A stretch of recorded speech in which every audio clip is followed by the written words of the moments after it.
دنیا میں کیا کیا چاہیے، مرتے وقت کیا چاہیے، قبر میں کیا چاہتا ہوں، محشر کے دن میں اپنے لیے کیا کیا چاہتا ہوں، ان دنیا اینڈ ان ہیئر آفٹر آپ کی نیڈز کیا ہیں.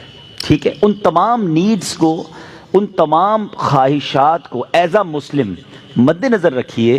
اور اب میں آپ کے سامنے ایک بہت ہی خوبصورت سا نچوڑ، بہت ساری احادیث کا عطر بیان کرنے جا رہا ہوں. ٹھیک ہے، علماء بیٹھے ہیں، وہ جانتے ہیں کہ میں جتنے جملے کہوں گا تقریباً تمام ہی کے موضوع پر نبی پاک کی حدیث موجود ہے صلی اللہ تعالیٰ علیہ وسلم. مثال کے طور پہ آپ بیمار ہیں، شفا چاہتے ہیں، درود پاک پڑھیے. آپ اپنی روزی میں برکت چاہتے ہیں، درود پاک پڑھیے. آپ قرضے میں ہیں اور قرضے سے نکلنا چاہتے ہیں، آپ درود پاک پڑھیے. آپ دنیا میں ذلت و رسوائی سے بچ کر عزت چاہتے ہیں، آپ درود پاک پڑھیے. آپ ٹینشن فری لائف چاہتے ہیں، کوئی مصیبت پریشانی میں پھنسوں نہ، آپ درود پاک پڑھیے. آپ چاہتے ہیں کہ مرتے وقت کلمہ نصیب ہو جائے، آپ درود پاک پڑھیے.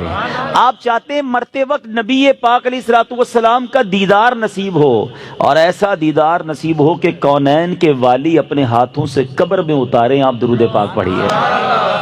آپ قبر میں نبی پاک علیہ الصلوۃ والسلام کے جلوے چاہتے ہیں، آپ درود پاک پڑھیے. آپ منکر نکیر کے سوالات میں ثابت قدمی چاہتے ہیں، درود پاک پڑھیے. سنو، قبر میں نبی پاک نظر آئیں اور ان کی پہچان چاہتے ہیں تو درود پاک پڑھیے. بروز محشر جب ساری دنیا اٹھے گی، آپ نبی پاک کے پرچم تلے اٹھنا چاہتے ہیں، لواء الحمد کے ساتھ اٹھنا چاہتے ہیں، آپ درود پاک پڑھیے. حوض کوثر پر بڑا رش ہوگا، مگر نبی پاک کے ہاتھوں جام کوثر چاہتے ہیں تو درود پاک پڑھیے. آپ پل صراط پر گھبراتے ہوئے نہیں، ثابت قدمی سے گزرنا چاہتے ہیں، آپ درود پاک پڑھیے. اور سنو، نبی پاک کے ساتھ جنت میں جانا چاہتے ہیں تو درود پاک پڑھیے. مدینے جانا چاہتے ہیں، سرکار کے روضے پہ جانا چاہتے ہیں، آپ درود پاک پڑھیے. اور سنو، میرے آقا کا دیدار کرنا چاہتے ہیں، پھر بھی درود پاک پڑھیے. اب میں نے جتنی باتیں بیان کی ہیں الحمدللہ تقریباً ان تمام باتوں کے پیچھے حدیث پاک موجود ہے. جن کا مطالعہ ہے وہ سمجھ رہے ہوں گے کہ یہ تمام بشارتیں، یہ تمام ریوارڈز، یہ تمام عنایتیں میرے آقا علیہ الصلوۃ والسلام نے احادیث میں بیان فرما دی ہیں. اب مجھے بتاؤ اور کیا چاہیے. ایک مسلمان کو اپنی زندگی، اپنی موت، اپنی قبر اور اپنے حشر کے بارے میں جو کچھ چاہیے میں نے سبھی تو بیان کر دیا. آپ عزت والی زندگی چاہتے ہیں، آپ روزی روزگار میں برکت چاہتے ہیں، ٹینشن فری لائف چاہتے ہیں، ذلیل و رسوا نہ ہو یہ چاہتے ہیں، پریشر میں نہ رہیں یہ چاہتے ہیں، کلمے والی موت ملے، نبی پاک کے دیدار والی موت ملے، قبر میں آقا کے جلوے ہوں، محشر میرے آقا کے ساتھ ہو، اور چاہیے کیا؟ اللہ اکبر. یہ ہے وظیفہ درود پاک. ہم اس کو پہچان ہی نہیں سکے، یہ اس درود پاک کی برکتوں کو جان ہی نہیں سکے. یہ چابی ہے سکسیس کی. اٹ از دا کی آف سکسیس. ایوری پرابلم کا سولوشن درود پاک میں ہے. ایسے نہیں لکھا شاعر نے کہ دکھوں نے تم کو جو گھیرا ہو تو درود پڑھو، دکھوں نے تم کو جو گھیرا ہو تو درود پڑھو، جو حاضری کی تمنا ہو تو درود پڑھو.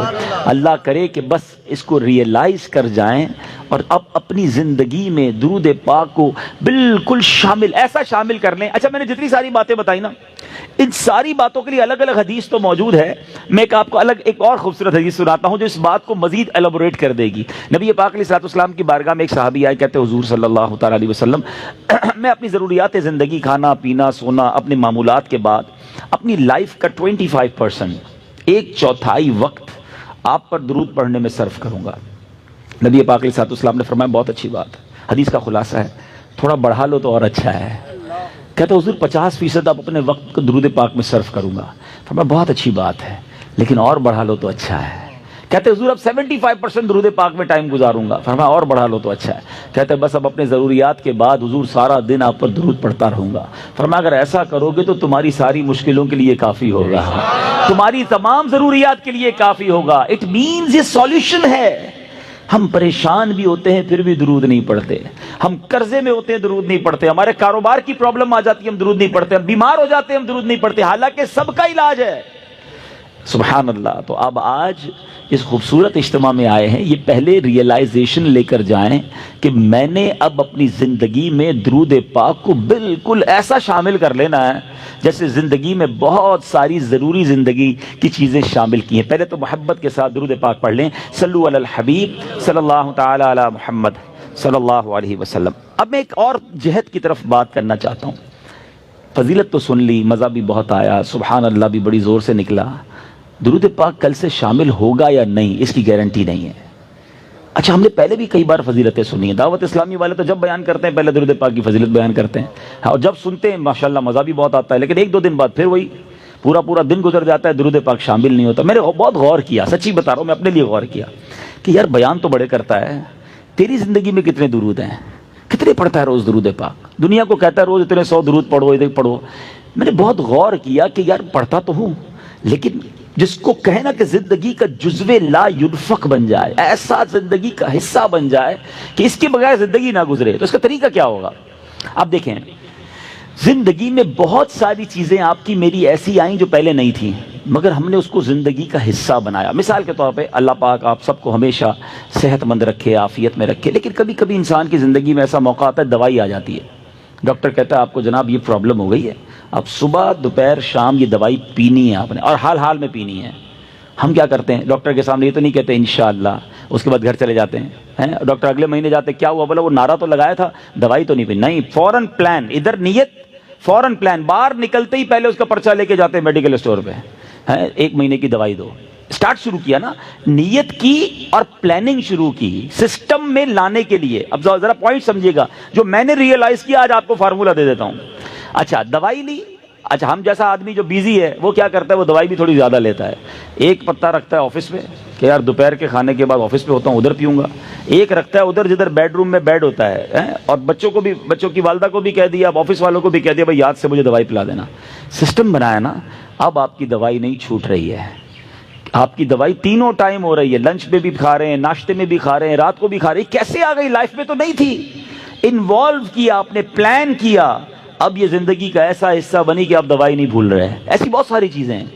میں چاہتا ہوں میں درود بھی کبھی نہ بھولوں, میں روز درود پڑھوں, کیونکہ مر جاؤں گا تھوڑے دنوں میں, تھوڑی تو دن رہ گئے لائف کے. اگر یہ پڑھ کر نہ گیا, یہ ذکر و درود زبان پر نہ رہے, تو یہ ساری نیکیاں برکتیں جو سنتا ہوں کیسے ملیں گی مجھے؟ اب سسٹم کیسے بنے گا؟ اب میں نے جو اپنے لیے بنایا وہ اچھی نیت سے بتا دیتا ہوں آپ کو. سب سے پہلے اپنے ساتھ تسبیح رکھنا شروع کریں. تسبیح جو ہے نا, یہ زبان کی لگام ہے, یاد رکھیں. کوئی بھی تسبیح ہو آپ کے ساتھ ہونی چاہیے. اچھا, تسبیح بھی ایک نہ لیں, آپ تسبیح لیں 3-4. ایک رکھیں اپنی گاڑی میں, ایک رکھیں اپنے بیڈ روم میں جہاں آپ لیٹتے نا اپنے ساتھ ادھر, ایک رکھیں اپنی آفس کی ٹیبل پر.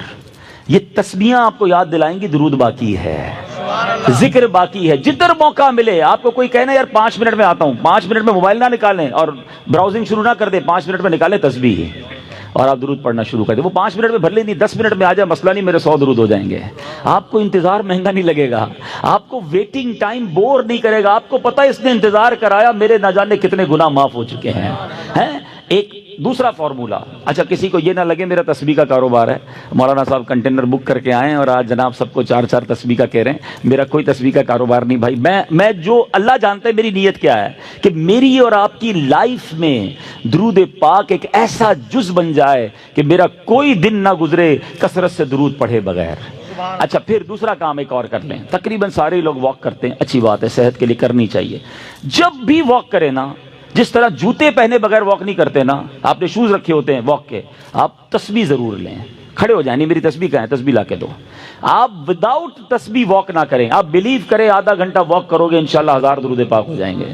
آپ اس پہ اور بھی وظائف شامل کر لیں. کلمہ پاک کی تسبیح ایک پڑھوں گا, ایک سبحان اللہ و بحمدہ سبحان اللہ العظیم پڑھ لوں گا. استغفار 70 بار نبی پاک روزانہ پڑھا کرتے, میں انشاءاللہ 70 بار استغفار بھی پڑھ لوں گا. آپ اپنا پورا جس کو کہتے ہیں شیڈیول بنا سکتے ہیں, اور یقین کرو جس دن ذکر و اذکار دبا کے کیے ہوں گے نا, جس کو کہتے ہیں رچ کے, اس رات کو نیند بھی بڑی اچھی آتی ہے. ہاں, کہ اللہ کی رحمت سے ضائع نہیں کیا آج کا دن. آج اللہ کی رحمت سے میرے آقا کا بھی ذکر کیا, اللہ کا بھی ذکر میری زبان نے کیا. اگر یہ پلان, اس پلان کب بنے گا؟ جب اس کی اہمیت محسوس ہوگی، کہیں گے یار مولانا صاحب اتنے ساری باتیں باقی ہیں، پتہ نہیں کس موضوع کو لے کے بیٹھ گئے. ٹھیک ہے، آپ کی مرضی، اگر آپ کو یہ نارمل اور آرڈنری بات لگتی ہے. ورنہ بلیو کریں ہمارے اسلاف اتنا ذکر کرتے تھے. بزرگان دین کی سیرت کو پڑھیں نا، ایک بزرگ کے بارے میں آتا ہے وہ ہر وقت ذکر الہی کرتے تھے. ایک بار کسی راستے سے گزرے، واپس آئے، پھر اس روڈ سے گزرے. کسی نے کہا حضرت ابھی تو گزر کے گئے تھے اس گلی سے. کہتے ہیں ہاں گزر تو گیا تھا، مگر گزرتے گزرتے اللہ کا ذکر نہیں کیا تھا. میں چاہتا ہوں میں زندگی میں جس سڑک سے گزروں، جس راستے سے گزروں، اس راستے کو، اس سڑک کو اللہ کے ذکر کا گواہ بنا کر جاؤں. یہ مائنڈ سیٹ تھا. حضرت جنید بغدادی رحمت اللہ تعالی علیہ اپنے زمانے کے ولی ہیں، اولیاء کے سردار ہیں. کتنی نیکیاں تھیں ان کے پاس، ہمارے پاس تو ہے ہی کچھ نہیں، مگر اتنا اللہ کا ذکر کرتے، زبان سے اتنے ذکر الہی کرتے تھے کہ ایک بار آپ گئے کسی باربر شاپ پہ مونچھیں بنوانے. تو جو مونچھیں کاٹنے والا تھا کہتا حضرت تھوڑی دیر خاموش ہو جائیں، آپ ذکر روک دیں، میں نے آپ کی مونچھیں کاٹنی، آپ کے ہونٹ کٹ جائیں گے. فرماتے تم اپنا کام کرو، میرے ہونٹوں پہ زخم لگتا ہے تو لگ جائے، میں اللہ کا ذکر نہیں چھوڑ سکتا. اصل میں وہ لوگ یہ سمجھ گئے تھے کہ یہ لائف جو ہے نا بہت تھوڑی ہے، جتنی نیکیاں کمانی ہے کما کے جائیں تاکہ ادھر آرام کریں. یہ آرام کا ٹائم نہیں ہے، یہ انجوائے کا ٹائم نہیں ہے. لائف دنیا جو ہے نا دار العمل ہے، جزا کا ٹائم، انعام کا ٹائم، سکون کا ٹائم، یہ آخرت کا ہے. بس کچھ لوگ سمجھ بیٹھے کہ یہی مزے کا ٹائم ہے، یہی عیش کرنے کا ٹائم ہے. یہاں جناب انجوائمنٹ میں لگ گئے، نہ نمازیں پڑھتے ہیں، نہ قرآن پڑھتے ہیں، نہ ذکر کرتے ہیں. ارے ادھر جمع کرو، ادھر مزہ آئے گا، ادھر نیکیاں کمانی. وہ کہتے ہیں نا سیزن لگا ہوا ہے. لوگ کاروباری لوگ کہتے ہیں یار ان دنوں میں ہمارا بڑا سیزن ہے، ہم بہت کام کرتے ہیں، سیزن کے بعد پھر ریسٹ کریں گے. جب تک میری آپ کی سانسیں باقی ہیں نا، نیکیوں کا سیزن لگا ہوا ہے. کر لو جتنی نیکیاں کرنی ہے، نوافل پڑھیں، درود پڑھیں، ذکر کریں، حرام کاموں سے بچیں، تاکہ جب قبر میں جائیں نا، آپ کو پتہ ہے کچھ خوش نصیب ایسے ہوں گے جب وہ قبر میں جائیں گے تو ان کو فرشتوں کی طرف سے کیا ندا دی جائے گی، انعام پتہ ہے کیا دیا جائے گا؟ نم کا نومت العروس، سو جا کہ جیسے دلہن سوتی ہے. قبر کے اندر ایسے سکون سے سو جا، بے فکر ہو کر، کیونکہ اب اللہ اس سے راضی ہے. وہ ایسی زندگی گزار کر آیا ہے. تو اللہ کرے میں اور آپ ایسی زندگی گزاریں. بزرگوں کا ایک قول ہے، کاش دل میں اتر جائے، کہ زمین کے اوپر کام، زمین کے اندر آرام. اللہ زمین کے اوپر ایسا کام لے لے کہ جب زمین کے اندر جائیں نا تو وہاں آرام کریں. ادھر مار پڑی تو کدھر جائیں گے؟ اللہ کرے دل میں اتر جائے میری بات. نیت کرتے ہیں اب روز درود کثرت سے پڑھیں گے انشاءاللہ. میں بھی نیت کرتا ہوں، آپ بھی نیت کریں. اب ذکر و درود انشاءاللہ زبان پر جاری رہے گا، محبت کے ساتھ با آواز بلند ایک بار اور صلو علی الحبیب صلی اللہ تعالی علی محمد صلی اللہ علیہ وسلم. آج جس موضوع پر میں نے چند مدنی پھول پیش کرنے ہیں، دنیا میں جب ہمیں کوئی مشکل درپیش آتی ہے، کوئی ڈیفیکلٹ ڈے آتا ہے، کسی جگہ جانے کا پلان بنتا ہے، تو ہم اس کی پریپریشن کرتے ہیں، اس کی معلومات لیتے ہیں کہ یار میں فلاں ملک میں جا رہا ہوں، بتاؤ موسم کیسا ہوگا، اچھا وہاں کرنسی کون سی چلتی ہے، کوئی جان پہچان والا بندہ ہو تو ذرا اس کا نمبر بھی دے دو، کوئی مصیبت آ جائے تو رابطہ رہے گا. دو چار لوگوں سے پلاننگ کر رہے ہوتے ہیں یار فلاں جگہ جانا ہے. اچھا اسی طرح پاکستان میں بھی رہ رہے ہیں، لیکن کوئی انٹرویو آ گیا، کوئی کسی بڑی آفس میں جانا ہے، کسی بڑے بندے کے پاس جانا ہے، تو بندہ ادھر بھی سوچ رہا ہوتا ہے کہ یار کس طرح معلومات کر لوں کہ کیا پوچھیں گے، کیا سوال ہوگا. ہم ہر ڈیفیکلٹی سے پہلے پریپریشن کرتے ہیں، یہ ہماری ایک سائیکی ہے انسان کی. لیکن ہم سب جانتے ہیں کہ ایک ایسا ڈیفیکلٹ ڈے، ایک ایسا مشکل دن جو ہم سب نے فیس کرنا ہے، اور اس سے زیادہ مشکل دن کوئی اور نہیں ہے کائنات میں، اس سے زیادہ ڈیفیکلٹ ڈے کوئی اور نہیں ہے. لیکن لگتا ایسا ہے کہ پریپریشن تو دور کی بات ہے، اس کا ذکر بھی کوئی نہیں کرتا، سوچتا بھی نہیں کہ یار وہ دن آنے والا ہے. وہ دن ہم سب نے فیس کرنا ہے، اور اس دن کو ریمیمبرنس کے لیے، اس دن کو بار بار ریکال کرنے کے لیے کیا شاندار اللہ تبارک و تعالیٰ نے نظام بنایا. قرآن پاک جا بجا میں اس دن کی یاد دلاتا ہے. لیکن بالخصوص اگر نماز کو دیکھیں، جب ہم نماز پڑھتے ہیں تو بار بار کیا پڑھتے ہیں؟ سورہ فاتحہ پڑھتے ہیں نا. کتنا شاندار ایک گویا ریکال ہے. بسم اللہ الرحمن الرحیم، الحمدللہ رب العالمین، الرحمن الرحیم، مالک یوم الدین. ہر روز پڑھ رہے ہیں. روزے جزا کا مالک ہے اللہ. کیا ہے؟ روزے جزا کا مالک. یہ روزے جزا کیا ہے؟ ڈے آف ججمنٹ، فیصلے کا دن. یہ دن ہے قیامت کا. ہم روز یاد کر رہے ہیں سورہ فاتحہ میں، مگر سوچتے نہیں کہ اس دن ہوگا کیا، میں نے کیا تیاری کی ہے اس دن. اتنا ڈیفیکلٹ ہے. ادھر تو کوئی سورس بھی چل جاتی ہے نا، یار فلاں جگہ جا رہا ہوں ایک کال کر دینا، بلکہ ایسا کرو یار تم میرے ساتھ ہی چل دو، آپ کی بڑی اچھی سلام دعا، آپ بھی آ جاؤ. کوئی ساتھ دینے والا جس دن نہیں ہوگا، میں اکیلا اللہ کی بارگاہ میں پیش ہوں گا، اور میرے سامنے ڈیفیکلٹیز اور پہاڑ کتنے بڑے بڑے ہیں بعد میں بتاؤں گا. اور آپ کو بھی معلوم ہے کہ سوائے ایک ہستی کے کوئی ساتھ دینے والا نہیں ہوگا. لیکن ذرا پہلے قرآن کا ایک مختصر جائزہ لیتے ہیں کہ قرآن نے کیسا شاندار اسلوب اختیار کیا، بار بار ہمیں سمجھایا، بار بار ہمیں بتایا. اللہ تبارک و تعالیٰ قرآن مجید فرقان حمید کی سورہ قارعہ، یہ 30ویں پارے کی سورت ہے، اور قارعہ کے بارے میں علماء فرماتے ہیں کہ یہ قیامت ہی کا ایک نام ہے، another name of قیامہ.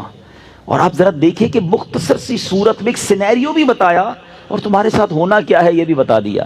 اور قرآن پاک کا ایک بڑا شاندار اسلوب ہے، جب کسی چیز پر توجہ دلانی ہوتی ہے، ایمفسائز کرنا ہوتا ہے، تو اس کو پہلے سوالیہ طور پہ قرآن بیان کرتا ہے، پھر خود قرآن ہی اس کا جواب دیتا ہے.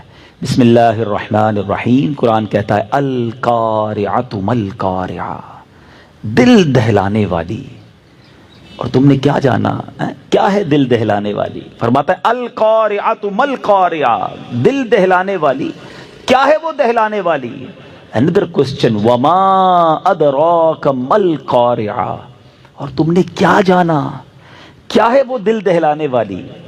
قرآن ہی ہم سے سوال کر رہا ہے، تاکہ اب دیکھیں میں یہ سوال بھی کر رہا ہوں، میں ترجمہ بھی کر رہا ہوں، تو آپ سب کی توجہ کیچ ہو رہی ہے. اور کیا خوبصورت انداز ہے کہ پہلے توجہ لی جاتی ہے پھر اسے بیان کیا جاتا ہے تاکہ مزید دل میں بات اتر جائے. آپ نے سورہ قدر میں بھی یہ اسلوب دیکھا ہوگا، اِنَّا أَنزَلْنَاهُ فِي لَيْلَةِ الْقَدْرِ وَمَا أَدْرَاكَ مَا لَيْلَةُ الْقَدْرِ. پھر قرآن نے جواب دیا کہ لَيْلَةُ الْقَدْرِ خَيْرٌ مِّنْ أَلْفِ شَهْرٍ. پہلے کوسچن دین آنسر. اب چونکہ ایک اہم بات کی جا رہی ہے، ریئلائزیشن کروائی جا رہی ہے، تو القارعۃ ما القارعہ وما ادراک ما القارعہ، تم نے کیا جانا کیا ہے دل دہلانے والی؟ اب قرآن بتا رہا ہے کہ وہ کیا ہے، اس دن کیا ہوگا. فرمایا یوم یکون الناس کالفراش المبثوث.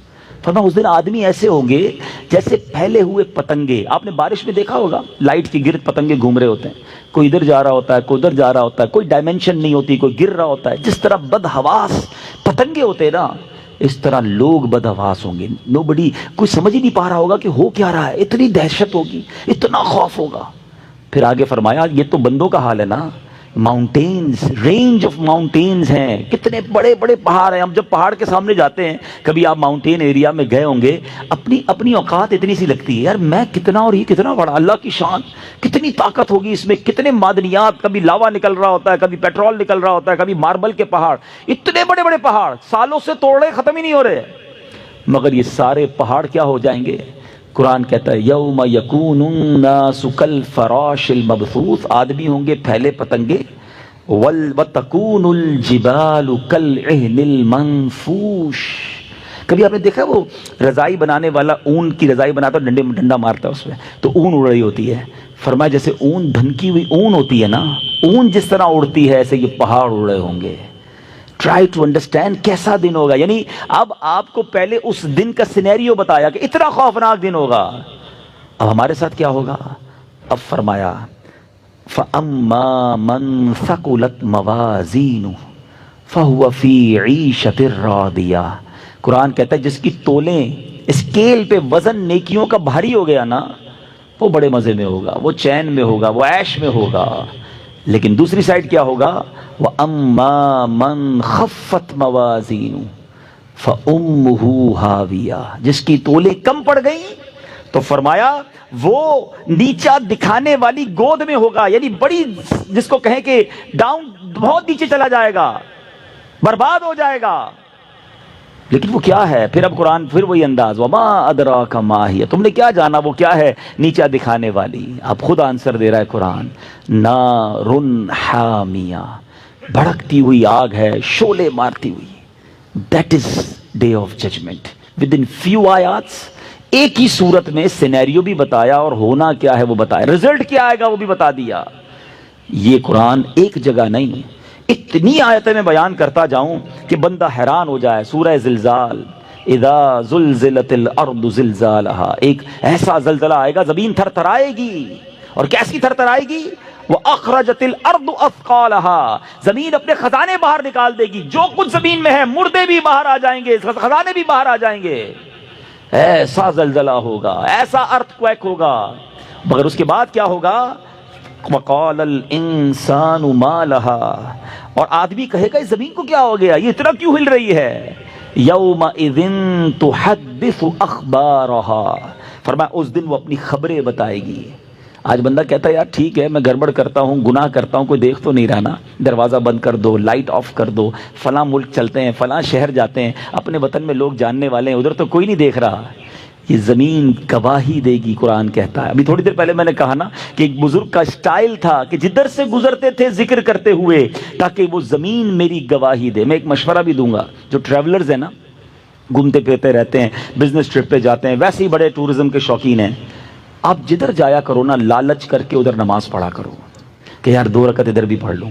اچھا ادھر گیا ہوں کسی بزنس میٹنگ میں، کسی ملک میں، کسی شہر میں، ذرا رکو یار وضو کر لوں، ٹائم ہے، ایک نماز ادھر پڑھ لوں. اس جگہوں کو اپنے سجدوں کے گواہ بناؤ، اپنے ذکر کی گواہ بناؤ. زمین کے بہت سارے حصے تمہاری نیکیوں کے گواہ ہونے چاہیے. انفارچونیٹلی بہت سارے لوگ ایسے ہیں جن کی زمین کے بہت سارے حصے گناہوں کے گواہ ہیں. یہ زمین اللہ کرے میری اور آپ کی یہ گواہی دے. انشاءاللہ یہ جو زین بھائی کا گھر ہے، ان کا گارڈن یہ گواہی دے گا کہ مولا یہ سب جمع ہوئے تھے اور یہاں تیرا ذکر کیا تھا، تیرے حبیب کا ذکر کیا تھا. اے اللہ یہ تیرے بندے ہیں اور تجھ سے محبت کر رہے تھے. یہ ہم سب نے سوچنا ہے. لیکن بہت سارے لوگوں کے ایسے بھی جناب حصے ہیں زندگی کے، ایسے گناہ ہیں کہ جو جہاں جاتے ہیں گناہ کرتے ہیں. وہ غور کرے وہ اللہ کو کیا جواب دیں گے. کوئی گواہ کی ضرورت نہیں ہے، زمین گواہی دے گی. اللہ کرے کہ ہم گناہوں سے بچ کر زندگی گزارنے والے بن جائیں.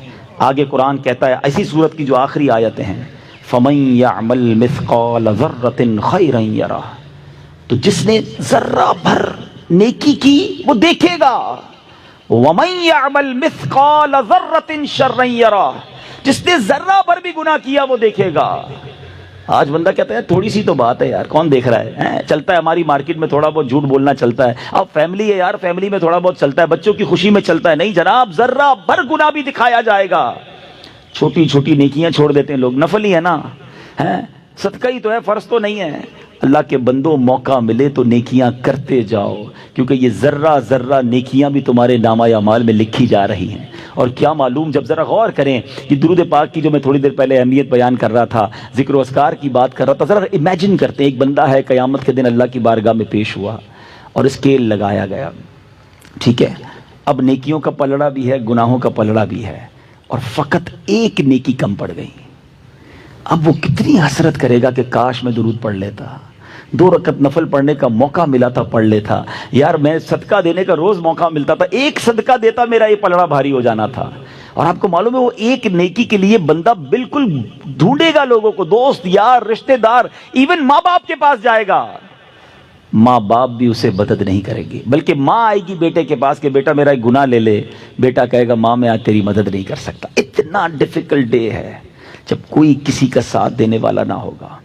اگر آپ اس قیامت کے دن کو پراپرلی سمجھنا چاہتے ہیں نا، یہ تو میں نے آپ کو 2 صورتیں سنائی ہیں، آپ سورہ انشقاق پڑھیں، سورہ عما یتساءلون 30ویں پارے کو تو پورا پڑھ لیں. آپ کہاں کہاں کس کس انداز میں. اللہ اکبر. ایک آیت اور سنا دیتا ہوں پھر اپنے موضوع کو کنٹینیو کرتا ہوں. اور سورہ انشقاق میں اللہ اکبر، اللہ فرماتا ہے یوم لا تملک نفس لنفس شیئا.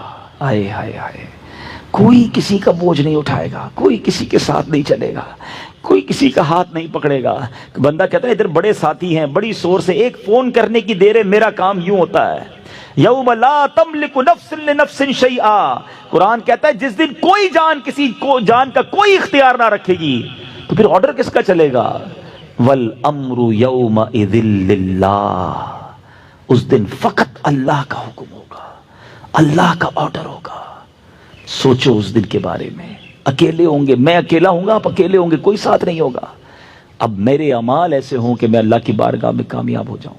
تو میں یہ کہنا چاہ رہا تھا، جو لائیو بھی مجھے دیکھ رہے ہیں، اگر اور ڈیٹیل میں سمجھنا چاہتے ہیں نا کہ اسٹیپ بائی اسٹیپ قیامت طاری کیسے ہوگی، میں آپ کو ایک مشورہ دیتا ہوں. بہار شریعت مفتی امجد علی اعظمی صاحب نے لکھی، انٹرنیٹ سے ڈاؤن لوڈ بھی کر سکتے ہیں. اس کا پہلا حصہ، اس میں قیامت کا باب آپ پڑھیں گے نا، آپ کو ایسا لگے گا آپ کی آنکھوں کے سامنے گویا ایک ویڈیو چل رہی ہے.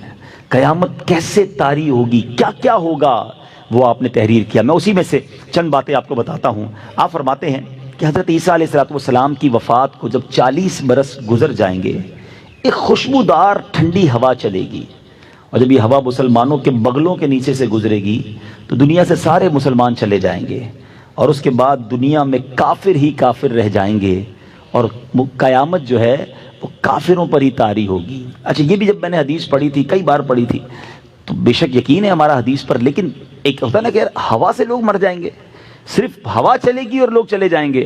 اللہ اکبر، اس کرونا وائرس نے ساری دنیا کو بتا دیا ہے کہ میرا رب چاہے تو نہ نظر آنے والے وائرس سے دنیا کو لاک کر سکتا ہے. کئی بزنس ایسے تھے جس کے بارے میں لوگ باتیں کرتے تھے کہ یار یہ بزنس تو بند ہو ہی نہیں سکتا، یہ کاروبار ختم ہی نہیں ہو سکتا. ایئرپورٹ بند کیسے ہوگا جناب؟ ایئرپورٹ پہ دکان لے لو، 24 گھنٹے چلے گی، نہ رات ہوتی ہے نہ ادھر دن ہوتا ہے، سورج ڈوبتا ہی نہیں، ہر وقت دن ہوتا ہے. لوگوں نے یہ کام کیے. انٹرنیٹ جناب، مکے مدینے میں لوگ کہتے تھے بھئی ادھر تو کاروبار ٹھنڈا ہو ہی نہیں سکتا، اتنی ہوٹلیں ہیں، حاجی بڑھتے ہی جائیں گے، جناب کھجوریں بکنی ہیں تو جناب ہوٹلیں بکنی ہیں تو گاڑیاں چلتی رہیں گی. واٹ ایور امیجنیشن تھے دنیا میں لوگوں کے، مگر اللہ نے بتا دیا کہ کوئی تو ہے جو نظام ہستی چلا رہا ہے، وہی خدا ہے، وہ جب چاہے اس پوری دنیا کو لاک کر سکتا ہے. نظر نہیں آیا یہ وائرس کسی کو، مگر ساری دنیا لاک ہے. پاکستان والوں تمہیں تو پتہ ہی نہیں ہوا کیا ہے. اللہ نے وہ خاص کرم کیا ہے ہمارے وطن پر، جو دنیا کو دیکھ رہے ہیں، جن کی نظر ہے، جن کے رابطے ہیں، انہیں پتہ ہے کہ پوری دنیا اس وقت پریشان ہے. لاک ڈاؤن ہے دنیا، دوبارہ لاک ڈاؤن ہو رہا ہے. اللہ ہمارے وطن کو بلکہ ساری دنیا کے مسلمانوں کو بچائے رکھے. ایک باریک سا اشارہ دے کے نکل جاتا ہوں. اب ذرا دنیا کا نقشہ کھولنا اور کرونا وائرس کی موجودہ اور پچھلی صورتحال دیکھنا تو آپ کو پتہ چلے گا کہ اللہ پاک نے مسلمانوں پر خاص کرم کیا ہوا ہے. جدھر جدھر مسلمان ہیں سارے چین میں اللہ کی رحمت سے. ہاں یہ دیکھ لیں، اور یہ اللہ کی شان ہے. پچھلے دنوں میری امریکہ بات ہو رہی تھی، وہاں کے جو بہت بڑے ڈاکٹر تھے مسلمان ہیں، تو ان سے بات ہو رہی تھی. کہہ رہے ہمارے یہاں باقاعدہ ایک سیمینار ہوا، ایک میٹنگ کال ہوئی کہ پاکستان کو اسٹڈی کریں. 22 کروڑ کا ملک ہے، ان کے پاس میڈیکل فیسلٹیز نہیں ہیں، صفائی ستھرائی کا یہ حال ہے، اور جناب وہ لوگ بغیر ماسک لگائے گھوم رہے ہیں. ادھر کوئی اتنا بڑا مسئلہ نہیں ہے، ہمارے ہاسپٹل میں جگہ نہیں. کہتے سارے غیر مسلم ڈاکٹر تھے. میں نے کہا وجہ کوئی اور نہیں ہے، وہ کلمہ پڑھنے والے ہیں، وہ اذانیں دینے والے ہیں، وہ وضو کرنے والے ہیں، وہ اولیاء کو ماننے والے ہیں. اے میرے میٹھے اسلامی بھائیوں، آج نہیں، انشاءاللہ تاریخ بتائے گی. 2020 پر کتابیں لکھی جائیں گی. 2020 اتنا جلدی دنیا نہیں بھولے گی. اس پر بڑی ریسرچ ہونی ہے اور اگلے کئی سو سال تک ہونی ہے. اور دنیا نے اس بات کو پھر جا کے ماننا ہے کہ جناب اسلام تھا جو مسلمانوں کو بچا گیا. اور بہت ساری ایسی چیزیں تھیں. اولیاء کا فیضان پاکستان پر ہے. اللہ سلامت رکھے میرے پیر و مرشد کو. جب سے لاک ڈاؤن لگا ہے وہ دن ہے، آج کا دن ہے، روزانہ مدنی چینل پر اذان ہو رہی ہے. اب تک اذان کا سلسلہ ہے. اللہ کے ولی نے کہا اذان دینا یہ بلائیں ٹالے گا. یقین ہو تو رب کریم غیب سے مدد اتارتا ہے. ہم اللہ سے دعا کرتے ہیں، احتیاط بالکل کرنی چاہیے. مگر میں صرف یہ بتانا چاہ رہا ہوں کہ میرے رب نے اس کائنات کو بتایا ہے کہ اس کی قدرت کا نظارہ کیا ہے. ہوا چلے گی قیامت سے پہلے بھی. اگر یہی کرونا سانس کے ذریعے آتا تو، اگر ہوا میں ہوتا تو پھر وہی ہو جاتا، جو سونگتا وہ جاتا. اگر یہی اسی وائرس کو فضا میں صرف آ جاتا یہ، تو میرے رب کے لیے تو کچھ مطلب ناممکن نہیں ہے نا. بہرحال ہوا چلے گی، مسلمان سارے دنیا سے چلے جائیں گے، اب صرف کافر ہوں گے، اور اب ان پر قیامت طاری ہوگی. حضرت اسرافیل علیہ السلام کو حکم دیا جائے گا سور پھونکنے کے لیے. مفتی امجد علی اعظمی صاحب نے اتنی ڈیٹیل سے لکھا ہے کہ اگر آپ پڑھتے ہیں تو ایسا لگتا ہے کہ آپ کی آنکھوں کے سامنے منظر آ جاتا. فرماتے ہیں کوئی دیوار پہ لیپی لگا رہا ہوگا، کوئی کھانا کھا رہا ہوگا، کوئی اپنے گھر کا کام کر رہا ہوگا، اور اس دوران یکا یک ایک آواز سنائی دے گی. سب لوگ کان لگائیں گے کہ یہ کیسی آواز ہے. ہلکی سی آواز ہوگی اور دفعتاً یہ آواز تیز ہوتی جائے گی. حضرت اسرافیل جو سور پھونکیں گے نا، وہ آواز تیز ہوتی جائے گی اور تیز ہوتی جائے گی اور تیز ہوتی جائے گی، اور اتنی تیز ہو جائے گی کہ اب سارے لوگ بے ہوش ہو جائیں گے اور آخرکار سب دنیا سے چلے جائیں گے. حضرت اسرافیل بھی چلے جائیں گے، سور بھی فنا ہو جائے گی، دنیا میں کوئی نہیں بچے گا، جنوں انس فرشتے سب فنا ہو جائیں گے. اللہ اکبر. اب اس وقت کیا ہوگا؟ اس وقت اللہ کریم عز و جل کی طرف سے ایک اعلان ہوگا، لمن الملک اليوم، آج کس کی بادشاہت ہے؟ کہاں ہے جبارین؟ کہاں ہے متکبرین؟ کہاں ہے وہ لوگ جو کہتے تھے میرے بغیر دنیا کا نظام نہیں چل سکتا؟ لمن الملک اليوم. مگر احادیث میں الفاظ ہیں، کوئی جواب دینے والا ہوگا تو جواب دے گا نا. اللہ تبارک و تعالیٰ ہی جواب عطا فرمائے گا، للہ الواحد القہار، صرف اللہ واحد قہار کی سلطنت ہے۔ پھر جب تک اللہ چاہے گا، یہ پھر دنیا میں صرف اللہ ہی ہوگا، پھر اس کے بعد اب پھر دوبارہ سور کو پیدا کیا جائے گا، پھر حضرت اسرافیل علیہ السلام کو زندہ کیا جائے گا، اور پھر سور پھونکی جائے گی۔ اب سب لوگ اہل محشر اپنی قبروں سے نکلیں گے۔ ترتیب پتہ ہے کیا ہوگی؟ سب سے پہلے میرے آقا علیہ السلام قبر منور سے نکلیں گے، روضہ انور سے، مدینہ منورہ سے۔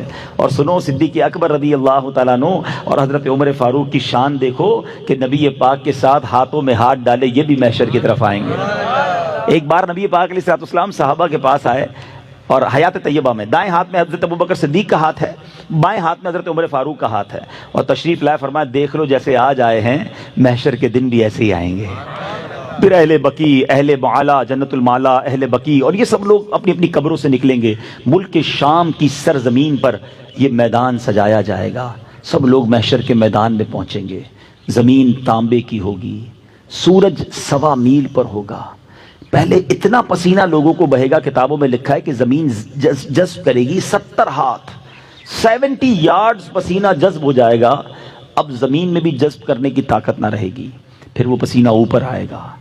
جیسے جیسے گناہ ہوں گے، کسی کے ٹخنوں تک، کسی کے گھٹنوں تک، کسی کی کمر تک، سارے لوگ پریشان۔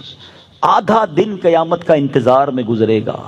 آج کسی کو دھوپ میں 5 منٹ کھڑا کرو نا، میں آ رہا ہوں، تو 5 منٹ میں بندہ پسینہ پسینہ ہو جاتا ہے۔ دھوپ میں 5 منٹ بھی نہیں کھڑے رہ سکتے، ایسی دھوپ، ایسی پیاس، اور 50% آف دا ڈے صرف انتظار میں گزر جائے گا۔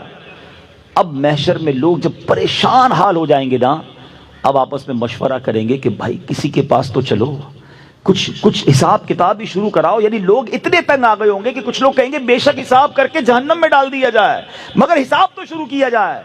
اس قدر فرسٹریٹ۔ اب اس کے بعد اہل محشر کہیں گے کہ حضرت آدم کے پاس چلتے ہیں۔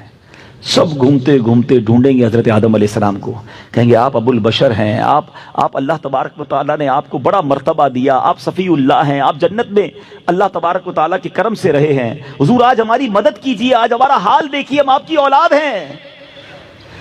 حضرت آدم علیہ السلام فرمائیں گے کہ آج مجھے خود اپنی فکر ہے، آج اللہ نے جیسا غضب کیا ایسا پہلے کبھی نہیں کیا، کسی اور کے پاس جاؤ، اذهبوا الی غیری۔ اہل محشر حضرت نوح کے پاس جائیں گے، وہ بھی مدد نہیں کریں گے، حضرت موسیٰ کے پاس جائیں گے، وہ بھی مدد نہیں کریں گے۔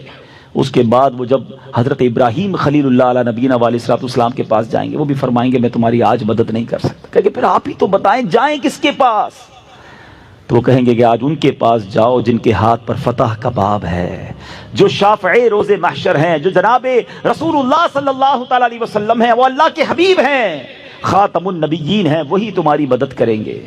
اب یہ سارے محشر کے لوگ ڈھونڈتے ڈھونڈتے نبی پاک علیہ السلام کے پاس آئیں گے، بڑی امید کے پاس آئیں گے، فریاد کریں گے حضور ہمارا حال دیکھیں، ہماری کیفیت دیکھیں، ہم آپ کے امتی۔ نبی پاک علیہ السلام یہ نہ فرمائیں گے اذهبوا الی غیری، میرے آقا فرمائیں گے انا لہا انا صاحبکم، آؤ میرے غلاموں میں آج اسی دن کے لیے ہوں، میں تمہاری مدد کروں گا۔ اب ذرا میں محشر کی اس پورے سینیریو کو یہاں روکتا ہوں، اور ایک سوال کریٹ ہوتا ہے، یہ ساری باتیں تو حدیث میں ہمیں پتہ چل گئی ہیں، تو ہم قیامت کے دن نہیں جائیں گے حضرت آدم کے پاس؟ کیوں جائیں حضرت ابراہیم کے پاس؟ کیوں جائیں حضرت نوح کے پاس؟ ہم ڈائریکٹ نبی پاک کے پاس چلے جائیں گے۔ کتابوں میں لکھا، نبی پاک نے صحابہ کو بتا دیا۔ اللہ اکبر۔ علماء کہتے ہیں معلوم بے شک ہو گیا ہے، مگر قیامت کے دن سب بھلا دیا جائے گا، یہ سب کچھ ہوگا، یہ سب کچھ اہل محشر کریں گے۔ تو کیوں کریں گے؟ وجہ کیا ہے؟ اس کا ریزن کیا ہے؟ اللہ اکبر۔ اس کے پیچھے بھی بڑا کمال کا جواب ہے، اور جب بھی ذہن میں کوئی گتھی الجھ جائے نا، تو بریلی کے تاجدار بڑی آسانی سے سلجھا دیتے ہیں۔ چلو چلتے ہیں اعلیٰ حضرت کے دربار میں کہ آپ بتائیں یہ امت کو پھرایا کیوں جائے گا، یہ سارا محشر کیوں تلاش کرے گا، پہلے ایک نبی کے پاس پھر دوسرے کے پاس۔ اعلیٰ حضرت کہتے ہیں خلیل و نجی، مسیح و صفی، سبھی سے کہیں بھی بنی۔ سب کے پاس گئے نا، حضرت آدم کے پاس بھی گئے، حضرت نوح کے پاس بھی گئے، حضرت ابراہیم کے پاس بھی گئے، حضرت موسیٰ کے پاس، کہیں بات بنی نہیں بنی؟ خلیل و نجی، مسیح و صفی، سبھی سے کہیں بھی بنی یہ بے خبری کہ خلق پھری کہاں سے کہاں تمہارے لیے ہے، تمہارے لیے پھرانا تھا، ساری دنیا کو بتانا تھا کہ زمین و زمان تمہارے لیے، چنین و چنا تمہارے لیے، مکین و مکان تمہارے لیے، بنے دو جہاں تمہارے لیے، آقا دہن میں زباں تمہارے لیے، بدن میں ہے جان تمہارے لیے، ہم آئے یہاں تمہارے لیے، اٹھے بھی وہاں تمہارے لیے، ساری کائنات کو یہ منظر دکھانا ہے۔ جناب ایک اور لاجیکلی کوسچن کریٹ ہوتا ہے، قبر سے اٹھتے ہاتھ میں رپورٹ کارڈ پکڑا دیا جاتا، تم مایوس، تم جو ہے مجرم ہو جہنم میں جاؤ، تم جناب سعادت مند ہو مقبول ہو جنت میں جاؤ، اپنے اپنے راستے چلے جاتے۔ اتنا بڑا میدان محشر سجانا، ساری دنیا کو جمع کرنا، اس کے پیچھے ریزن کیا ہے؟ عشق کا جواب سن لو، کہتے ہیں فقط اتنا سبب ہے انعقاد بزم محشر کا۔ There is only one reason to create that huge day of judgment۔ ایک ہی وجہ ہے، فقط اتنا سبب ہے انعقاد بزم محشر کا، آقا تمہاری شان محبوبی دکھائی جانے والی ہے۔ دیکھیں نا، مسلمان تو ایک لمیٹڈ ہے نا، بہت سارے اس وقت بھی دنیا میں لوگ ہیں، بلکہ زیادہ وہ لوگ ہیں جو نبی پاک کو نہیں مانتے، اسلام کو نہیں مانتے، اور ایسے ساری دنیا میں زیادہ ہی ہوں گے۔ جب قیامت طاری ہوگی، اگر خربوں لوگ ہوں گے تو اس میں بہت بڑی تعداد وہ ہوگی جو غیر مسلموں کی ہوگی، ساری زندگی اللہ سے دور رہے، اللہ کے نبی سے دور رہے۔ انہیں ایک دن تو بتانا ہے نا کہ حق کیا ہے، سچ کیا ہے، اللہ کے حبیب کا مرتبہ کیا ہے۔ سنو، کتابوں میں لکھا، علماء کہتے ہیں محشر کے دن جتنے غیر مسلم ہیں سب ایمان لے آئیں گے، سب مانیں گے ہاں یہ ہم مانتے ہیں اللہ کے نبی ہیں، آج ہم مانتے ہیں اللہ ایک ہے، اور جو یہ کہتے تھے وہ ٹھیک ہے، مگر اس دن ان کا ماننا جو ہے وہ قبول نہ کیا جائے گا۔ تمہیں مبارک ہو، تم نے آج مانا ہے، کیونکہ میرے اعلیٰ حضرت لکھتے ہیں آج لے ان کی پناہ، آج مدد مانگ ان سے، آج لے ان کی پناہ، آج مدد مانگ ان سے، پھر نہ مانیں گے قیامت میں اگر مان گیا۔ ادھر تو سارے مان جائیں گے، مگر ادھر کا ماننا نہ ماننا ہوگا۔ بہرحال میرے بیچ اسلامی بھائیوں، اب کیا ہوگا؟ نبی پاک سجدہ فرمائیں گے۔ وہ کیسا سجدہ ہوگا؟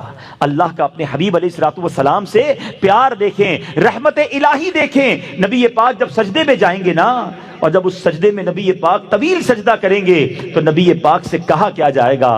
کتنے خوبصورت، کتنے محبت بھرے الفاظ ہیں۔ یا محمد ارفع راسک، اے حبیب اپنا سر اٹھاؤ، وقل تسمع، کہو تمہاری بات سنی جائے گی، وصل تعطا، سوال کرو پورا کیا جائے گا، وشفا تشفا، شفاعت کرو تمہاری شفاعت قبول کی جائے گی۔ اب نبی پاک علیہ الصلوۃ والسلام شفاعت کا دروازہ کھولیں گے، میرے آقا علیہ الصلوۃ والسلام کی برکت سے حساب کتاب کا معاملہ شروع ہوگا۔ اللہ اکبر۔ اور اب نبی پاک کے کمالات کا ظہور ہوگا۔ اب میرے آقا علیہ الصلوۃ والسلام کی امت کی غم خاری نظر آئے گی۔ کیا حال ہوگا؟ سنو، ایک صحابی رسول نبی پاک کے پاس آئے، عرض کرتے یا رسول اللہ صلی اللہ تعالی علیہ وسلم، دنیا میں جب جی گھبراتا ہے حضور ہم آپ کے پاس آ کر آپ کا دیدار کرتے ہیں، دل کو چین پڑ جاتا ہے۔ قیامت کے دن تو بڑا رش ہوگا، حدیث کا خلاصہ بیان کر رہا ہوں، آپ کے گرد صدیقین ہوں گے، انبیاء ہوں گے، یا رسول اللہ وہاں ہم آپ کو کیسے تلاش کریں گے اور آپ کے پاس کیسے آئیں گے؟ میں کدھر ڈھونڈوں آپ کو؟ سنو، میرے آقا علیہ الصلوۃ والسلام نے یہ ایڈریس نہ دیا کہ قیامت میں ایک سب سے بڑا محل ہوگا، سب سے بڑا نورانی محل ہوگا، وہ میرا ہوگا کیونکہ میں خاتم المرسلین ہوں۔ نہیں، میرے آقا فرماتے مجھے تلاش کرنا ہو تو حوض کوثر پر آ جانا، اپنے پیاسے امتیوں کو اپنے ہاتھوں سے جام کوثر پلا رہا ہوں گا۔ اچھا دیکھو وہاں نہ پاؤں، وہ کہتے حضور اگر وہاں نہ ملے تو پھر کہاں آؤں؟ فرمایا ایسا کرنا، پل صراط پر آ جانا، رب سلم امتی کی صدائیں بلند کرتے ہوئے اپنے گناہگار امتیوں کو پل سے پار لگا رہا ہوں گا۔ کہ حضور اگر پل صراط پر نہ پاؤں پھر کدھر آؤں؟ کہتے ہیں فرماتے پھر ایسا کرنا، میزان پر آ جانا، میرے گناہگار امتیوں کے گناہوں والا پلڑا بھاری ہوگا، اپنے کرم سے ان کی نیکیوں کے پلڑے بھاری کر رہا ہوں گا۔ یا رسول اللہ اگر ادھر نہ پاؤں، فرماتے ہیں ان تین مقامات کے علاوہ تم مجھے کہیں اور نہ پاؤ گے، بس میرے یہی کام ہوں گے۔ اللہ اکبر۔ ایک اور جگہ نبی پاک علیہ الصلوۃ والسلام فرماتے ہیں قیامت کے دن انبیاء کو نور کے ممبر دیے جائیں گے، میں اس وقت تک اپنے ممبر پر نہ بیٹھوں گا جب تک اپنے ایک ایک امتی کو داخل جنت نہ کروا لوں۔ ایسے آقا، ایسے کریم آقا، ایسے محبت امت سے فرمانے والے آقا، خود نبی پاک علیہ الصلوۃ والسلام کا فرمان ہے، حدیث پاک کا مضمون ہے کہ سارے نبیوں کی دعائیں ساری قبول ہوتی ہیں، مگر ایک دعا ہر نبی کو دی گئی ہے، جو سب سے زیادہ اسپیشل ہے، جو مانگنا ہے مانگو۔ فرمایا سب نبیوں نے دنیا میں مانگ لی ہے، میں نے وہ دعا اپنی امت کے لیے قیامت کے دن کے لیے بچا کے رکھی ہے۔ اے گناہ گارو، وہ تم سے اتنا پیار کرتے ہیں، وہ تم سے اتنی محبت کرتے ہیں، فرمایا وہ دعا میں نے قیامت کے دن کے لیے بچا رکھی ہے۔ ایک اور حدیث پاک جس کا مضمون ہے، نبی پاک فرماتے مجھے آپشن دیا گیا کہ میری 50% امت بخش دی جائے یا شفاعت لے لو۔ کہتے ہیں میں نے شفاعت رب سے لے لی ہے کیونکہ یہ اس سے بھی زیادہ برکت والی ہے۔ ایسے میرے آقا ہیں۔ سیدی اعلیٰ حضرت کے برادر مولانا حسن رضا خان صاحب لکھتے ہیں نا کہ وہ جگہ تو کیسی ہوگی کہ ماں بھی نہیں پہچانے گی، والد بھی نہیں پہچانے گا، مگر آقا امتی کو کیسے ڈھونڈیں گے؟ فرماتے ہیں عزیز بچے کو ماں جس طرح تلاش کرے، ماں سے بچہ بچھڑ جائے کیسی تلاش کرتی ہے؟ عزیز بچے کو ماں جس طرح تلاش کرے، خدا گواہ یہی حال آپ کا ہوگا۔ وہ پاک دل کے نہیں جس کو اپنا اندیشہ ہجوم فکر و تردد میں گر گیا ہوگا۔ نبی پاک کو کوئی ٹینشن نہیں ہوگی مگر ہماری ٹینشن ہوگی، اور ان فکروں میں نبی پاک علیہ الصلوۃ والسلام گویا فکر مند ہوں گے۔ کہتے حال یہ ہوگا ہزار جان فدا، نرم نرم پاؤں سے پکار سن کے اسیروں کی دوڑتا ہوگا۔ نبی پاک کو کون کہیں پکارے گا؟ آقا اس کی طرف، پھر اس کی طرف، کوئی قریب ترازو، کوئی لبے کوثر، کوئی صراط پہ ان کو پکارتا ہوگا۔ ہر طرف سے نبی پاک کی صدا لگ رہی ہوگی۔ ذرا سنو تو صحیح، اتنے دور دور مقام ہیں، آقا سب جگہ کیسے نظر آئیں گے؟ کیا خوب لکھتے ہیں، فرماتے مقام فاصلوں پر کام مختلف اتنے، وہ دن ظہور کمال حضور کا ہوگا۔ ارے اس دن پتا چلے گا میرے آقا کا کمال کیسا ہے۔ کیا خوبصورت بات لکھی۔ میں ایک شعر سنانے جا رہا ہوں، جو سمجھ جائیں گے ان کی طبیعت ہری بھری ہو جائے گی اور احساس ہوگا کہ خاندان اعلیٰ حضرت کا کمال کیسا ہے۔ کہتے ہیں گناہ گار پہ جب لطف آپ کا ہوگا، نبی پاک کی جب مہربانی ہوگی نا غلام پر، گناہ گار کی شفاعت کریں گے۔ اب ذرا جملہ سنیے گا، کیا بغیر کیا بے کیا کیا ہوگا۔ شاعری کی دنیا کا شاہکار ہے، میں اس پر پورا بیان کر سکتا ہوں، اشارہ دے کر چلا جاؤں گا، لطف اٹھائیے گا اس شعر کا۔ 4 بار کیا یوز کیا ہے، کی کاف یا الف، ٹھیک ہے نا، 4 بار کیا یوز کیا ہے، چاروں بار معنی الگ ہے۔ کہتے کیا بغیر کیا، اب سمجھو ذرا ہم نے کیا کیا ہے، گناہ ہی تو کیے ہیں۔ نبی پاک کرم فرمائیں گے نا، وہ بے کیے ہو جائیں گے، وہ ڈیلیٹ ہو جائے گا، گناہ معاف ہو جائیں گے۔ جو کیا ہے وہ بے کیا ہو جائے گا، اور جو بے کیا ہے، نیکیاں تو کی نہیں ہیں، وہ کیا ہو جائے گا، یعنی گناہ جو ہے وہ نیکیوں سے بدل جائیں گے۔ اب پھر یہ شعر سنو، کہتے گناہ گار پہ جب لطف آپ کا ہوگا، کیا بغیر کیا بے کیا کیا ہوگا۔ ایسی غلامی والی زندگی گزارنا، سنو کیا ہونا ہے غلاموں کے ساتھ، غلام ان کی عنایت سے چین میں ہوں گے، اور عدو نبی پاک کا جو دشمن ہے وہ آفت میں مبتلا ہوگا۔ اللہ مجھے اور آپ کو نبی پاک کی غلامی والی زندگی عطا فرمائے، کیونکہ نبی پاک نے اپنے غلاموں کو تلاش کرنا ہے، آقا نے اپنے امتیوں کی بخشش کروانی ہے۔ سنو لواء الحمد کے بارے میں بڑی کمال کی بات اعلیٰ حضرت نے اپنی کتاب میں لکھی، ایک حدیث پاک نقل کی، جو پرچم نبی پاک کو عطا کیا جائے گا لواء الحمد، اس کی چوڑائی اتنی ہوگی، اتنا بڑا پرچم ہوگا کہ 1600 برس 1600 ایئرز اگر کوئی گھڑ سوار گھوڑا دوڑائے جتنا فاصلہ طے کرے گا اتنا بڑا یہ پرچم ہوگا۔ اچھا میں سوچتا رہا یہ پرچم کتنا بڑا اور اس پرچم سے کام کیا ہوگا۔ ماشاءاللہ ریحان باپو بیٹھے ہیں، ہم یہ کلام بچپن سے سن رہے ہیں، جب سے دعوت اسلامی میں آئے، یہ گناہ گار یہ والی جو ہے تمہارا نام مصیبت میں جب لیا ہوگا، اس کا ایک شعر ہے، میں نے جب تک یہ حدیث نہیں پڑھی تھی نا مجھے شعر سمجھ نہیں آیا تھا۔ اب ذرا میں تھوڑا سا آپ کو سمجھاتا ہوں یہ پرچم کام کیا کرے گا۔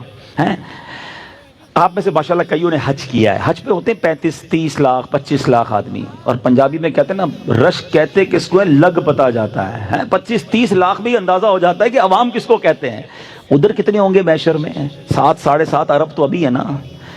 حضرت آدم سے لے کر صبح قیامت تک جتنے لوگ اس دنیا میں آئے، جتنے یونیورس میں آئے، اٹ مینز خربوں لوگ ہوں گے۔ کیسے نبی پاک کو تلاش کریں گے؟ عرفات میں خیمہ نہیں ملتا، 25-30 لاکھ لوگوں میں کھو جائے تو بندے کا پورا ہی ٹائم نکل جاتا ہے، تو اربوں لوگوں میں آقا کو کیسے تلاش کریں گے؟ اللہ اکبر، دیکھو انتظام کیا کیا ہے ہمیں تلاش کرنے کا، سننا ذرا مزہ آئے گا۔ اچھا آپ نے حج پہ دیکھا ہوگا کہ بڑے بڑے بلون لگاتے ہیں خیموں کے اوپر، دور سے میں نظر آ جاتا ہے یار یہ پیلے رنگ کا بلون ہے نا، یہ ساؤتھ ایشیا والے خیمے، ہمیں ادھر جانا ہے، کیونکہ اور تو کچھ نظر نہیں آتا، اونچائی پہ کچھ چیزوں تو نظر آتی ہے۔ اللہ اکبر، لواء الحمد بتائے گا آقا کدھر ہیں۔ اے پرچم لگانے والوں تمہیں مبارک ہو، پرچم کی پہچان وہاں بھی ہوگی، قیامت کے دن میرے آقا کدھر ہے، غلام جو دور ہوں گے۔ اب ذرا شعر سننا، مولانا حسن رضا خان صاحب لکھتے ہیں، فرماتے مقام خسرو دین، دور کے غلاموں کو پتہ نہیں کدھر ہوں گے ہم، اور نبی پاک کدھر ہوں گے؟ مقام خسرو دین یعنی آقا کی نشانی، نبی پاک کا مقام دور کے غلاموں کو لوائے حمد کا پرچم بتا رہا ہوگا۔ یہ پرچم بتائے گا چلو آقا ادھر ہیں، وہ دیکھو پرچم نظر آ رہا ہے، اور انشاءاللہ جب نبی پاک کے پاس جائیں گے تو آقا اپنے دامن میں چھپا لیں گے۔ تو اے میرے میٹھے اسلامی بھائیوں، باتیں تو اور بھی بہت ساری ہیں، مگر وقت چونکہ ایک لمیٹڈ بیان ہوتا ہے، میں صرف یہ بتا رہا ہوں کہ یہ ہوگا قیامت کا دن، ہے وہ ڈیفیکلٹ ڈے، بہت مشکل دن ہے۔ اللہ تعالیٰ جس سے ناراض ہوا وہ مارا جائے گا۔ ابھی تو اپنے اعمال پتہ ہی نہیں نا کسی کو، میں کیا کر کے بیٹھا ہوں، آپ نے کیا کیا ہوا ہے، ہم ایک دوسرے کے سامنے بڑے شریف بنے بیٹھے ہیں، اللہ تو جب سب جانتا ہے نا۔ اس دن جب نامہ اعمال ہاتھ میں دے کر کہا گیا، اللہ نہ کرے ہمیں کہا گیا کہ پڑھ کر سناؤ، جو جو کیا وہ پڑھ کے سناؤ، تو وہاں تو ساری دنیا ہوگی نا، میرے ماں باپ بھی ہوں گے، میرے دوست بھی ہوں گے، میرے ہاتھ چومنے والے، میری عزت کرنے والے، سوچیں ہیں، ہمارے آقا ہوں گے، خود غوث پاک رضی اللہ تعالیٰ عنہ، کیسے پڑھوں گا میں وہ سب کچھ جو میں نے کیا، جو کہا، جو بولا؟ تو یہ حساب کتاب ہوا تو مارے ہی جائیں گے۔ ادھر فقط رحمت کا آسرا ہے، اور نبی پاک جس پر کرم فرما دیں، نبی پاک کے سوا کسی کی نہیں سنی جائے گی۔ تو میلاد کا مہینہ تقریباً اختتام کو ہے، ٹھیک ہے نا، بہت سارے آپ نے بیانات سنے ہوں گے، بڑی محفلوں میں شرکت کی ہوگی، مگر سوال میں یہ کرنا چاہتا ہوں کہ پورا مہینہ ماشاءاللہ ہم نے سیلیبریٹ کیا، بڑی اچھی بات ہے، فرق کیا آیا میرے اور آپ کے اندر؟ لائف میں چینجنگ کیا آئی؟ اس میلاد کے مہینے کے بعد میرے اندر تبدیلی کیا آئی؟ میں جیسا تھا اگر ویسا ہی ہوں؟ معاذ اللہ کچھ ایسے لوگ بھی اگر یہاں بیٹھے ہیں یا مجھے سن رہے ہیں جن کی نمازیں قضا ہو رہی ہیں، تو کیا فرق آیا اس میلاد کے مہینے میں آپ کے اندر؟ اگر جھوٹ ابھی بھی جاری ہے، دھوکہ والا کام ابھی بھی کر رہے ہو، اللہ نہ کرے حرام روزی ابھی بھی کما رہے ہو، آنکھیں ابھی بھی حرام دیکھ رہی ہیں، کان ابھی بھی حرام سن رہے ہیں، زبان سے گالی گلوچ، بے حیائی اور غیبتیں اور سب جاری ہے، تو فرق کیا آیا میرے اور آپ کے اندر؟ دیکھو ایسی زندگی نہ گزارنا کہ قیامت کے دن نبی پاک اگر ناراض ہو گئے نا، خدا کی قسم ان کے سوا کوئی آسرا نہیں ہے۔ There is only one personality، سنتے ہیں کہ محشر میں صرف ان کی رسائی ہے، صرف ان کی رسائی ہے، اور کوئی نہیں ہوگا جو ہمیں بچا پائے گا۔ تو اگر وہی ناراض ہو گئے تو پھر کدھر جائیں گے؟ تو اپنی زندگی گزارنے کا ایک ہی ٹارگٹ ہونا چاہیے۔ آج سے ایک فارمولہ بنا لو کہ آپ لباس پہنو، آپ گفتگو کرو، آپ کاروبار کرو، آپ فیملی میں کوئی ایونٹ کر رہے ہو، آپ کہیں آؤٹنگ پہ جا رہے ہو، آپ کوئی بزنس سٹارٹ کر رہے ہو، جو بھی زندگی میں سٹیپ اٹھا رہے ہو، صرف ایک کوسچن اپنے آپ سے کر لو کہ میں جو یہ کروں گا اس سے میرے اللہ اور اس کے رسول راضی ہوں گے یا ناراض ہو جائیں گے؟ اگر آپ کو یہ آنسر آئے نا کہ نہیں اس سے تو ناراض ہو جائیں گے، نہیں کرنا، کیونکہ وہ ناراض ہو گئے تو مارے جائیں گے۔ نبی پاک کی رضا رب کی رضا ہے، اور نبی پاک کی رضا کس میں ہے؟ نبی پاک فرماتے ہیں جعلت قرۃ عینی فی الصلاۃ، نماز میں میری آنکھوں کی ٹھنڈک ہے۔ تو نیت کریں انشاءاللہ کہ آج کے بعد ہماری کوئی نماز قضا نہیں ہوگی۔ آقا کی رضا کس میں ہے؟ فرماتے جس نے میری سنت سے محبت کی اس نے مجھ سے محبت کی، اور جس نے مجھ سے محبت کی کانا معی فی الجنہ، وہ جنت میں میرے ساتھ ہوگا۔ آقا کی رضا ان کے طریقے پر عمل کرنے میں ہے۔ تو اپنی زندگی میں سنتوں کو شامل کریں، یہ سوچ کر شامل کریں کہ نبی پاک کو ناراض نہیں کر سکتا، وہ ناراض ہو گئے تو میں گیا کام سے، میرے تو آپ ہی سب کچھ ہے، رحمت عالم، میں جی رہا ہوں زمانے میں آپ ہی کے لیے۔ تو اپنی ہر زندگی کے کام کو ایک بار پھر کراس چیک کر لیں، اور ان تمام کاموں کو چھوڑیں جو اللہ اور اس کے رسول کے فرمان کے خلاف ہے، ورنہ محشر کے دن کوئی کام نہیں آئے گا، کوئی دوست، کوئی بینک بیلنس، کوئی سپورٹ کرنے نہیں آئے گا۔ اللہ کرے کہ زندگی میں ہم یہ تبدیلی لانے میں کامیاب ہوں۔ اللہ سلامت رکھے دعوت اسلامی کے مدنی ماحول کو، جو ہمیں بار بار یہ ریئلائز کرواتے ہیں، بار بار یہ سمجھاتے ہیں کہ توبہ کرو اور زندگی ایسی گزارو کہ نبی پاک کے پیچھے پیچھے پھر جنت میں جائیں۔ تو نبی پاک کی سنتوں پر عمل والی زندگی گزارنے کے لیے دعوت اسلامی کے آپ مدنی ماحول سے وابستہ ہوں، آپ ایسے بیانات سننا چاہتے ہیں تو آپ مدنی چینل کو بار بار سنیں، ایسے پروگرامز اس میں آتے ہیں۔ پھر اسی طرح آپ مدنی دعوت اسلامی کے اجتماعات میں شرکت کریں، مدنی قافلوں میں سفر کریں، نبی پاک کی سنتوں پر عمل کرنا آسان ہو جائے گا۔ اچھا کچھ لوگ جب دور رہتے ہیں نا، انہیں لگتا ہے یہ باتیں بہت اچھی کر رہے ہیں مولانا صاحب، لیکن یار اگر میں ریلیجس لائف میں آ جاؤں گا تو پھر لائف کا سکون، جو انجوائمنٹ ہے وہ تو ساری ختم ہو جائے گی، بڑی خشک سی لائف ہو جائے گی، میں بھی داڑھی والا ہو جاؤں گا، میں بھی نمازی ہو جاؤں گا، میں بھی جناب، پھر تو یہ پارٹیز اور یہ سارا ہلا گلا۔ اصل پرابلم پتہ ہی کیا ہے کہ جن لوگوں نے عشق رسول والی اور سنتوں والی لائف گزاری نہیں نا، وہ سمجھتے ہیں یار ان کی لائف بڑی خشک ہے۔ میں صحیح بتاؤں، ساری رات فلم دیکھنے میں وہ مزہ نہیں ہے جو یاد رسول میں آنسو بہانے میں ہے۔ ایک رات ایسی گزار کے دیکھو جو مدینے کی یاد میں گزرے، یقین کرو نیند نہیں آئے گی لیکن روح بھی روشن ہو جائے گی، روح بھی خوش ہو جائے گی، ہیں دل میں ہو یاد تیری، گوشے تنہائی ہو، پھر تو خلوت میں عجب انجمن آرائی ہو۔ اصل پرابلم یہ کہ آپ نے یہ ٹیسٹ لیا نہیں ہے تو آپ کو لگتا ہے ان کی لائف بڑی جو ہے وہ جس کو کہیں کہ بے مزہ ہے۔ ایک ایگزامپل دے کر بات پوری کر لیتا ہوں۔ ایک دو دوست تھے، ایک دوست جو ہے وہ ویجیٹیرین تھا، کبھی بھی اس نے گوشت کھایا ہی نہیں، مچھلی کھائی ہی نہیں، چکن کھائی نہیں۔ اس کے سارے دوست کہتے ہیں یار کمال ہے یار، کبھی تو کھا لو۔ کہتا ہے مجھے دال سبزی سے اچھا کچھ نہیں لگتا۔ ایک دن سارے دوستوں نے پلان کیا یار اس کو پکڑ کے آج کھلانا ہی ہے۔ پکڑا اور اس کے منہ میں ایک دوست نے ذرا اچھا سا چکن جو ہے نا ٹکا اس کے منہ میں ڈال دیا۔ اس نے کھایا، کہتا ہے یار کمال ہے، یہ اتنی مزے کا ہوتا ہے، تھوڑا اور دینا۔ دوبارہ کھایا، پھر تیسری بار، اچھا یہ فش ہے یہ بھی چکھاؤ۔ اس نے کہا رکھو بھائی، یہ دال سبزی ساری زندگی یہی کھاتا رہا، مجھے کیا پتا اس میں اتنا ٹیسٹ ہے۔ تو مسئلہ یہ ہے کہ جنہوں نے پارٹیز، ڈانس اور گانے اور باجے اور بے حیائی فلموں میں سکون دیکھا ہے نا، انہوں نے ابھی تک تلاوت قرآن کا سکون دیکھا ہی نہیں ہے۔ رات کو اٹھ کر تہجد میں اللہ کی بارگاہ میں ہاتھ اٹھا کر رو کر دعا کرنے کا جو سکون ہے نا، وہ آپ نے دیکھا ہی نہیں ہے۔ اللہ کی قسم، فرانس، پیرس، جاپان اور امریکہ کے سپنے دیکھنے والوں، تم نے مدینے کی یاد میں تڑپنا دیکھا ہی نہیں ہے۔ جب یہ لطف آ گیا نا تو اندازہ ہوگا کہ اصل زندگی تو یہ ہے۔ فیملی لائف بھی اچھی ہو جائے گی، کاروبار بھی اچھا ہو جائے گا، پرسکون اور پیسفل ہارٹ آپ کو مل جائے گا۔ تو آئیے آج چینج کیجئے۔ بہت عرصہ نافرمانی والی لائف گزار لی نا، اب اس بار اللہ کی رضا والی، نیکیوں والی، سنتوں والی، عشق رسول والی لائف گزاریں اور پھر دیکھیں لائف کا لطف کیسا آتا ہے۔ تو دعوت اسلامی آپ کو ویلکم کرتی ہے۔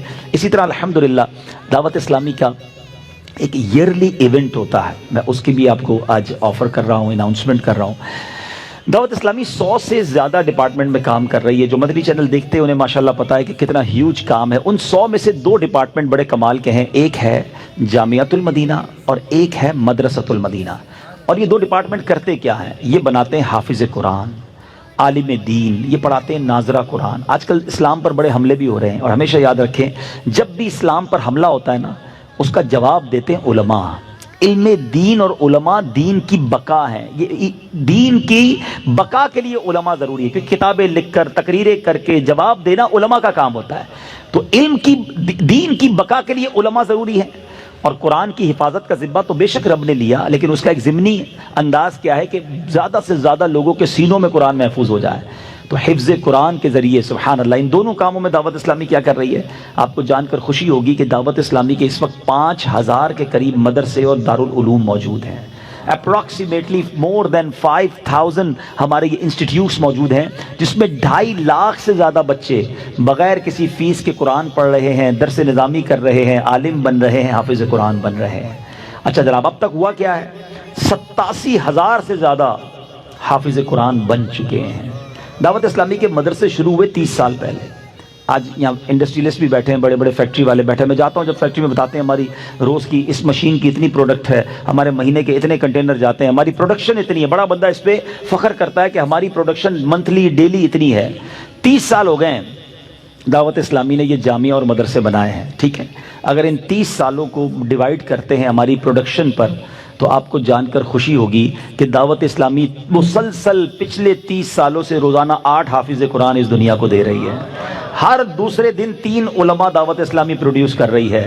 ہر دوسرے یا تیسرے دن دعوت اسلامی ایک مدرسہ یا یہ ایک جامعہ دنیا میں بنا رہی ہے۔ مجھے ایک فیکٹری بتا دو کہ جو علماء، حفاظ اور انسٹیٹیوٹ اس تیزی سے پچھلے 30 سالوں سے روزانہ بنائی چلی جا رہی ہے، تو اتنی بڑی انڈسٹری، اتنی بڑی نیکیوں کی فیکٹری میں آج آپ کو پارٹنر بننے کا موقع دیا جا رہا ہے۔ جب پاکستان میں کوئی بہت بڑا کاروبار چل رہا ہو اور وہ آفر کرے کہ چند سلیکٹڈ لوگوں کو میں شیئر دینا چاہتا ہوں، لوگ کہتے ہیں جلدی لے لو، موقع اچھا ہے. میں آپ کو کہہ رہا ہوں جلدی لے لینا، کیونکہ موقع اچھا ہے. یہ ثواب کی فیکٹری ہے. ہم میں سے بہت سارے حافظ نہیں بن سکے، ہم میں سے بہت ساروں کے بچے عالم بھی نہیں بن سکے، مگر جو عالم بن رہے ہیں، جو حافظ بن رہے ہیں، جو دین کی خدمت دنیا کے کونے کونے میں جا کر رہے ہیں، جو انٹرنیشنل ٹریول کرتے ہیں، وہ جانتے ہیں کون سا ملک ہے جہاں دعوت اسلامی کے مراکز نہیں، دعوت اسلامی کے مدرسے نہیں. ادھر سے علماء پڑھ کر ادھر جا کر دین کی خدمت کر رہے ہیں. تو اے میرے بیچے اسلامی بھائیو، ہم یہ سب تو نہیں کر رہے نا. تو اب ان دونوں ڈپارٹمنٹ کا ایکسپینڈیچر کتنا ہے، خرچہ کتنا ہے؟ تقریباً 350 کروڑ روپے سال کا خرچہ ہے صرف ان دونوں شعبہ جات پر. اور آسان کر دیتا ہوں، روز کا تقریباً 1 کروڑ روپے کا خرچہ. 365 دن ہوتے ہیں، 350 کروڑ تو ہو گئے. اچھا، لیکن خرچہ بہت زیادہ ہے. ہم نے اس کو آسان کر دیا، شیئر بنا دیے، یونٹس بنا دیے. 3.5 لاکھ یونٹ بنا دیے، پر یونٹ 10,000 روپیز. اب آپ کو آفر کی جا رہی ہے، یعنی سچی بات یہ کہ نیکیوں کا کام تو جاری تھا، اب آپ کو اس اتنے بڑے کام میں پارٹنر بننے کا موقع دیا جا رہا ہے کہ آپ اپنی زکوٰۃ اور اپنے عطیات سے دعوت اسلامی کے مدارس اور جامعات میں یونٹس لیجئے، تاکہ ان علماء حفاظ جو بن رہے ہیں اور دین کے کام کر رہے ہیں، آپ اس میں حصہ دار بن جائیں. ایک حدیث پاک سناتا ہوں. علماء کے فضائل میں میرے آقا علیہ الصلوۃ والسلام فرماتے ہیں، جس کا مضمون ہے جب قیامت کا دن ہوگا، لوگ جنت کی طرف جا رہے ہوں گے، اعلان ہوگا کہ علماء رک جائیں، اور علماء سے کہا جائے گا اور لوگوں کی شفاعت کریں، سفارش کریں، اور انہیں بھی جنت میں ساتھ لے جائیں. کیا پتہ قیامت کے دن میرا آپ کا کوئی ہاتھ پکڑ لے کہ حضرت آپ نے پیسے دیے تھے، میں عالم بن گیا، چلیں جنت میں ساتھ چلتے ہیں. تو یہ وہ انویسٹمنٹ ہے جو ضائع ہونے والی نہیں ہے، یہ ملٹی پلائی ہو کر. ابھی میں نے تھوڑی دیر پہلے قیامت کی آپ کو ہولناکی بتائی ہے، قیامت کے آپ کو جو پرابلمز ہیں وہ بتائے ہیں. یہ وہ صدقہ ہے جو روز قیامت کام آنے والا ہے، آپ کے اسکیل کے اندر، آپ کے نامہ اعمال میں وزن ڈالنے والا ہے. تو جس کو اللہ نے جتنا نوازا ہے، ایک شاندار ڈپارٹمنٹ ہے، آپ اس میں دعوت اسلامی کا ساتھ دیں. 15 نومبر کو ہمارا یہ ڈے ہم مناتے ہیں، جس کو مدنی عطیات مہم فنڈ ریزنگ کمپین کہتے ہیں، ٹیلی تھون کہتے ہیں. آپ اس میں اپنے یونٹس ملائیں. آپ میں سے میں بہت سارے چہرے ایسے دیکھ رہا ہوں جن کو اللہ پاک نے بہت نوازا ہے. ہو سکے تو 12ویں کا مہینہ ہے، 1200 یونٹ دے دیں، 1200 نہیں تو 786 یونٹ دیں. اصحاب بدر کی نیت سے 313 یونٹ آپ اپنے بک کر لیں، نہیں تو کم از کم 112 یونٹ، ورنہ 12 یونٹ تو ہم سارے لے سکتے ہیں. تو بہرحال ہمارے ذمہ داران یہاں بھی موجود ہیں، مدنی چینل پر بھی مختلف نمبرز چل رہے ہوتے ہیں، اکاؤنٹ نمبرز چل رہے ہوتے ہیں. تو آپ نے انشاءاللہ دعوت اسلامی کے اس ٹیلی تھون میں ضرور حصہ ملانا ہے اور دل و جان سے ملانا ہے. اللہ کریم سے دعا کرتا ہوں رب کریم روز محشر وہاں کی ذلت و رسوائی سے ہمیں بچائے، وہاں کی گھبراہٹ سے بچائے، وہاں کی پریشانیوں سے بچائے. نبی پاک کے لواء الحمد تلے ہمیں اٹھنا نصیب فرمائے، ہمارا نامہ اعمال ہمیں سیدھے ہاتھ میں عطا ہو. اور اے کاش جو بے حساب جنت میں جانے والے خوش نصیب ہوں ان میں ہمارا بھی شمار ہو جائے، اور اللہ کریم ہمیں اپنی راہ میں دل کھول کر خرچ کرنا نصیب فرمائے. آمین بجاہ النبی الامین صلی اللہ تعالی علیہ وسلم. صلو علی الحبیب. قبلہ تشریف لا چکے